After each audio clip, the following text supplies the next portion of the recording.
ಮಂಗಳೂರಿನಲ್ಲಿ ನಡೆದ ಹಿಂದೂ ಕಾರ್ಯಕರ್ತ ಸುಹಾಸ್ ಶೆಟ್ಟಿ ಹತ್ಯೆಯನ್ನು ಖಂಡಿಸಿ ಬುಧವಾರ ನಡೆದ ಸ್ವಯಂ ಪ್ರೇರಿತ ಕಾರವಾರ ಬಂದ್ ಮಾಡಿ ಪ್ರತಿಭಟನೆ ಮೆರವಣಿಗೆ ನಡೆಸಲಾಯಿತು. ಸುಹಾಸ್ ಶೆಟ್ಟಿ ಹತ್ಯೆ ನಡೆದರೂ ರಾಜ್ಯದ ಕಾಂಗ್ರೆಸ್ ನಾಯಕರು ಅವರ ಮನೆಗೆ ಭೇಟಿ ನೀಡಿಲ್ಲ. ಇದು ಖಂಡನೀಯ.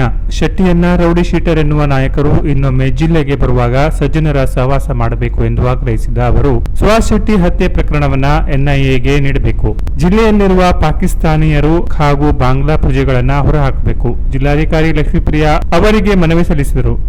ಪ್ರತಿಭಟನೆಯ ಹಿನ್ನೆಲೆ ಕಾರವಾರ ನಗರದಲ್ಲಿ ಮೀನು ಮಾರುಕಟ್ಟೆ ಸೇರಿದಂತೆ ಅಂಗಡಿ ಮುಂಗಟ್ಟುಗಳನ್ನು ಸ್ವಯಂ ಪ್ರೇರಿತವಾಗಿ ಬಂದ್ ಮಾಡಲಾಗಿತ್ತು. ಕೋಡಿಬೀರ ದೇವಸ್ಥಾನದಿಂದ ಆರಂಭವಾದ ಮೆರವಣಿಗೆಯಲ್ಲಿ ವೃದ್ಧರು, ಮಹಿಳೆಯರು ಸೇರಿದಂತೆ ನೂರಾರು ಹಿಂದೂ ಕಾರ್ಯಕರ್ತರು ಪಾಲ್ಗೊಂಡಿದ್ದರು. ಈ ಹಿಂದೆ ಹತ್ಯೆಯಾಗಿದ್ದ ಪ್ರಶಾಂತ್ ಪೂಜಾರಿ, ಹರ್ಷ ಹಿಂದೂ, ಶಿವು ಉಪ್ಪಾರ್, ಕನ್ನಯ್ಯ ಲಾಲ್, ರುದ್ರೇಶ್ ಅವರ ಭಾವಚಿತ್ರ ಹಿಡಿದು ಸಾಗಿದರು. ಪ್ರತಿಭಟನೆ ಉದ್ದಕ್ಕೂ ಪಾಕಿಸ್ತಾನ ಮುರ್ದಾಬಾದ್, ಹಿಂದೂಸ್ತಾನ್ ಜಿಂದಾಬಾದ್ ಎನ್ನುವ ಘೋಷಣೆ ಕೂಗಿದರು.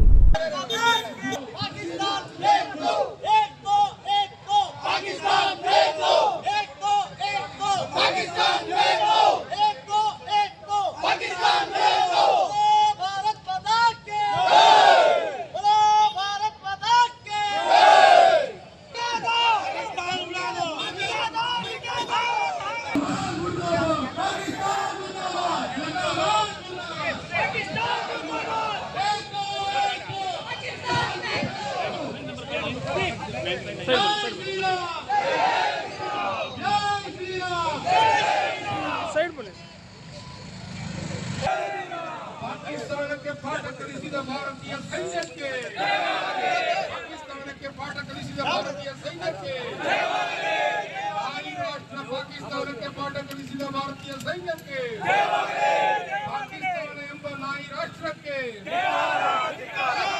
ಸುಹಾಸನ್ನ ಹತ್ಯೆಗೈದ ಜಿಹಾದಿಗಳಿಗೆ, ಸುಹಾಸನ್ನ ಹತ್ಯೆಗೈದ ಜಿಹಾದಿಗಳಿಗೆ, ಸುಹಾಸ್ ಶೆಟ್ಟಿಯನ್ನ ಹತ್ಯೆಗೈದ ಜಿಹಾದಿಗಳಿಗೆ, ಜೈ ಶಿವಾಜಿ, ಜೈ ಭವಾನಿ, ಜೈ ಭವಾನಿ, ಜೈ ಶಿವಾಜಿ, ಜೈ ಶಿವಾಜಿ, ಜೈ ಭವಾನಿ. ಕಾರವಾರದ ನಾಗರಿಕರು ತಮ್ಮ ಸ್ವ ಇಚ್ಛೆಯಿಂದ ಅಂಗಡಿ ಮುಗ್ಗಟ್ಟುಗಳನ್ನ ಬಂದ್ ಮಾಡಿ ಎಲ್ಲರೂ ಸಹಕರಿಸಿದ್ದಾರೆ. ಎಲ್ಲರಿಗೂ ಧನ್ಯವಾದಗಳು. ನಾವು ಶಾಂತಿಯುತವಾಗಿ ಮಾಡ್ತಾ ಇದ್ದೀವಿ, ಯಾರಿಗೂ ಒತ್ತಾಯ ಮಾಡ್ತಾ ಇಲ್ಲ.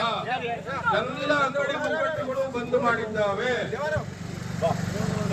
ಭಾರತ್ ಮಾತಾ ಕಿ ಜೈ, ಭಾರತ್ ಮಾತಾ ಕಿ ಜೈ.